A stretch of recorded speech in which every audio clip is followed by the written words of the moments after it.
KaraokeBooks. Ivanhoe. Written by Walter Scott. Audiobook. Chapter 19. A train of armed men, some noble dame. Escorting, so their scattered words discovered. As unperceived I hung upon their rear. Are close at hand, and mean to pass the night. Within the castle. Ora, a tragedy. The travelers had now reached the verge of the wooded country, and were about to plunge into its recesses, held dangerous at that time from the number of outlaws whom oppression and poverty had driven to despair, and who occupied the forests in such large bands as could easily bid defiance to the feeble police of the period. From these rovers, however, notwithstanding the lateness of the hour, Cedric and Athelstane accounted themselves secure, as they had in attendance 10 servants, besides Wamba and Gurth, whose aid could not be counted upon, the one being a jester and the other a captive. It may be added, that in travelling thus late through the forest, Cedric and Athelstane relied on their descent and character, as well as their courage. The outlaws, whom the severity of the forest laws had reduced to this roving and desperate mode of life, were chiefly peasants and yeomen of Saxon descent, and were generally supposed to respect the persons and property of their countrymen. As the travelers journeyed on their way, they were alarmed by repeated cries for assistance, and when they rode up to the place from whence they came, they were surprised to find a horse litter placed upon the ground, beside which sat a young woman, richly dressed in the Jewish fashion, while an old man, whose yellow cap proclaimed him to belong to the same nation, walked up and down with gestures expressive of the deepest despair, and wrung his hands, as if affected by some strange disaster. To the inquiries of Athelstane and Cedric, the old Jew could for some time only answer by invoking the protection of all the patriarchs of the Old Testament successively against the sons of Ishmael, who were coming to smite them, hip and thigh, with the edge of the sword. When he began to come to himself out of this agony of terror, Isaac of York, for it was our old friend, was at length able to explain, that he had hired a bodyguard of 6 men at Ashby, together with mules for carrying the litter of a sick friend. This party had undertaken to escort him as far as Doncaster.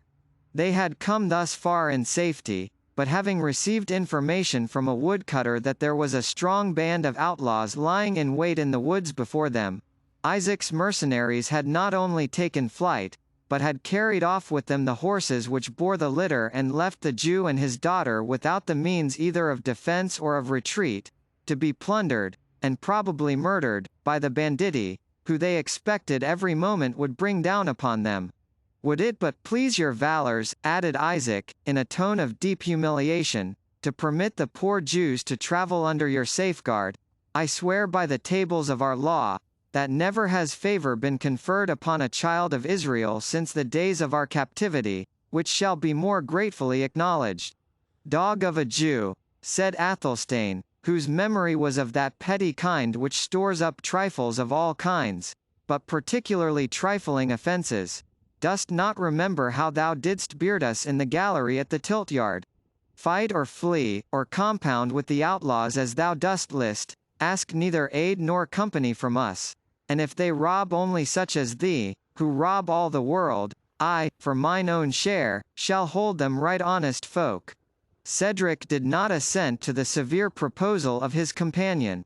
We shall do better, said he, to leave them 2 of our attendants and 2 horses to convey them back to the next village. It will diminish our strength but little, and with your good sword, noble Athelstane, and the aid of those who remain, it will be light work for us to face 20 of those runagates. Rowena, somewhat alarmed by the mention of outlaws in force, and so near them, strongly seconded the proposal of her guardian. But Rebecca, suddenly quitting her dejected posture, and making her way through the attendants to the palfrey of the Saxon lady, knelt down, and, after the oriental fashion in addressing superiors, kissed the hem of Rowena's garment. Then rising, and throwing back her veil, she implored her in the great name of the God whom they both worshipped, and by that revelation of the law upon Mount Sinai, in which they both believed, that she would have compassion upon them, and suffer them to go forward under their safeguard. It is not for myself that I pray this favor, said Rebecca, nor is it even for that poor old man. I know that to wrong and to spoil our nation is a light fault, if not a merit, with the Christians. And what is it to us whether it be done in the city, in the desert, or in the field? But it is in the name of one dear to many, and dear even to you, that I beseech you to let this sick person be transported with care and tenderness under your protection. For, if evil chance him, the last moment of your life would be embittered with regret for denying that which I ask of you. The noble and solemn air with which Rebecca made this appeal, gave it double weight with the fair Saxon. The man is old and feeble, she said to her guardian, the maiden young and beautiful, their friend sick and in peril of his life. Jews though they be, we cannot as Christians leave them in this extremity. Let them unload 2 of the sumpter mules, and put the baggage behind 2 of the serfs. The mules may transport the litter, and we have led horses for the old man and his daughter. Cedric readily assented to what she proposed, and Athelstane only added the condition, that they should travel in the rear of the whole party, where Wamba, he said, might attend them with his shield of boar's brawn. I have left my shield in the tilt-yard, answered the jester, as has been the fate of many a better knight than myself. Athelstane coloured deeply, for such had been his own fate on the last day of the tournament, while Rowena, who was pleased in the same proportion, as if to make amends for the brutal jest of her unfeeling suitor, requested Rebecca to ride by her side. It were not fit I should do so, answered Rebecca, with proud humility, where my society might be held a disgrace to my protectress. By this time the change of baggage was hastily achieved, for the single word, outlaws, rendered every one sufficiently alert, and the approach of twilight made the sound yet more impressive. Amid the bustle, Gurth was taken from horseback, in the course of which removal he prevailed upon the jester to slack the cord with which his arms were bound. It was so negligently refastened, perhaps intentionally, on the part of Wamba, that Gurth found no difficulty in freeing his arms altogether from bondage, and then, gliding into the thicket, he made his escape from the party. The bustle had been considerable, and it was some time before Gurth was missed. For, as he was to be placed for the rest of the journey behind a servant, every one supposed that some other of his companions had him under his custody, and when it began to be whispered among them that Gurth had actually disappeared, they were under such immediate expectation of an attack from the outlaws, that it was not held convenient to pay much attention to the circumstance. The path upon which the party travelled was now so narrow, as not to admit, with any sort of convenience, above 2 riders abreast, and began to descend into a dingle, traversed by a brook whose banks were broken, swampy, and overgrown with dwarf willows. Cedric and Athelstane, who were at the head of their retinue, saw the risk of being attacked at this pass, but neither of them having had much practice in war, no better mode of preventing the danger occurred to them than that they should hasten through the defile as fast as possible. Advancing, therefore, without much order, they had just crossed the brook with a part of their followers, when they were assailed in front, flank, and rear at once, with an impetuosity to which, in their confused and ill-prepared condition, it was impossible to offer effectual resistance. The shout of, "A white dragon! A white dragon! St. George for Merry England!" war cries adopted by the assailants, as belonging to their assumed character of Saxon outlaws, was heard on every side, and on every side enemies appeared with a rapidity of advance and attack which seemed to multiply their numbers. Both the Saxon chiefs were made prisoners at the same moment, and each under circumstances expressive of his character. Cedric, the instant that an enemy appeared, launched at him his remaining javelin, which, taking better effect than that which he had hurled at Fangs, nailed the man against an oak tree that happened to be close behind him. Thus far successful, Cedric spurred his horse against a second, drawing his sword at the same time, and striking with such inconsiderate fury, that his weapon encountered a thick branch which hung over him, and he was disarmed by the violence of his own blow. He was instantly made prisoner, and pulled from his horse by 2 or 3 of the banditti who crowded around him. Athelstane shared his captivity, his bridle having been seized, and he himself forcibly dismounted, long before he could draw his weapon, or assume any posture of effectual defence.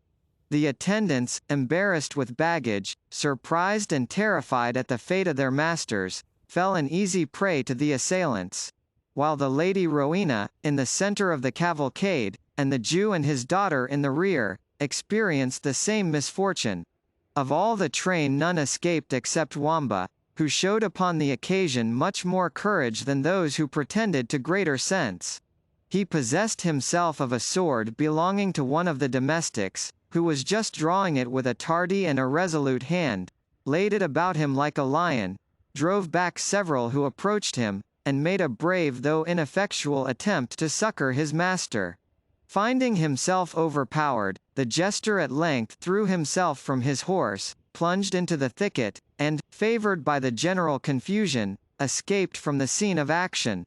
Yet the valiant jester, as soon as he found himself safe, hesitated more than once whether he should not turn back and share the captivity of a master to whom he was sincerely attached. "I have heard men talk of the blessings of freedom," he said to himself, "but I wish any wise man would teach me what use to make of it now that I have it." As he pronounced these words aloud, a voice very near him called out in a low and cautious tone, "Wamba!" and, at the same time, a dog, which he recognized to be Fangs, jumped up and fawned upon him. "Girth," answered Wamba, with the same caution, and the swineherd immediately stood before him. "What is the matter?" said he eagerly. "What mean these cries, and that clashing of swords?" "Only a trick of the times," said Wamba. "They are all prisoners." "Who are prisoners?" exclaimed Girth, impatiently. "My lord, and my lady, and Athelstane, and Hundibert, and Oswald." "In the name of God," said Girth, "how came they prisoners? And to whom?" "Our master was too ready to fight," said the jester, "and Athelstane was not ready enough, and no other person was ready at all. And they are prisoners to green cassocks, and black visors. And they lie all tumbled about on the green, like the crab apples that you shake down to your swine. And I would laugh at it," said the honest jester, "if I could for weeping." And he shed tears of unfeigned sorrow. Girth's countenance kindled. "Wamba," he said, "thou hast a weapon, and thy heart was ever stronger than thy brain. We are only 2. But a sudden attack from men of resolution will do much. Follow me." "Whither? And for what purpose?" said the jester. "To rescue Cedric." "But you have renounced his service but now," said Wamba. "That," said Girth, "was but while he was fortunate. Follow me." As the jester was about to obey, a third person suddenly made his appearance, and commanded them both to halt. From his dress and arms, Wamba would have conjectured him to be one of those outlaws who had just assailed his master. But, besides that he wore no mask, the glittering baldric across his shoulder, with the rich bugle horn which it supported, as well as the calm and commanding expression of his voice and manner, made him, notwithstanding the twilight, recognize Locksley the yeoman, who had been victorious, under such disadvantageous circumstances, in the contest for the prize of archery. "What is the meaning of all this," said he, "or who is it that rifle, and ransom, and make prisoners, in these forests?" "You may look at their cassocks close by," said Wamba, "and see whether they be thy children's coats or no, for they are as like thine own, as one green peacock is to another." "I will learn that presently," answered Locksley, "and I charge ye, on peril of your lives, not to stir from the place where ye stand, until I have returned. Obey me, and it shall be the better for you and your masters. Yet stay, I must render myself as like these men as possible." So saying he unbuckled his baldric with the bugle, took a feather from his cap, and gave them to Wamba, then drew a vizard from his pouch, and, repeating his charges to them to stand fast, went to execute his purposes of reconnoitring. "Shall we stand fast, Girth?" said Wamba, "or shall we e'en give him leg bail?" in my foolish mind, he had all the equipage of a thief too much in readiness, to be himself a true man. Let him be the devil, said Gurth, and he will. We can be no worse of waiting his return. If he belonged to that party, he must already have given them the alarm, and it will avail nothing either to fight or fly. Besides, I have late experience, that errant thieves are not the worst men in the world to have to deal with. The yeoman returned in the course of a few minutes. Friend Gurth, he said, I have mingled among yon men, and have learned to whom they belong, and whither they are bound. There is, I think, no chance that they will proceed to any actual violence against their prisoners. For 3 men to attempt them at this moment, were little else than madness, for they are good men of war, and have, as such, placed sentinels to give the alarm when any one approaches. But I trust soon to gather such a force, as may act in defiance of all their precautions. You are both servants, and, as I think, faithful servants, of Cedric the Saxon, the friend of the rights of Englishmen. He shall not want English hands to help him in this extremity. Come then with me, until I gather more aid. So saying, he walked through the wood at a great pace, followed by the jester and the swineherd. It was not consistent with Wamba's humor to travel long in silence. I think, said he, looking at the baldric and bugle which he still carried, that I saw the arrow shot which won this gay prize, and that not so long since as Christmas.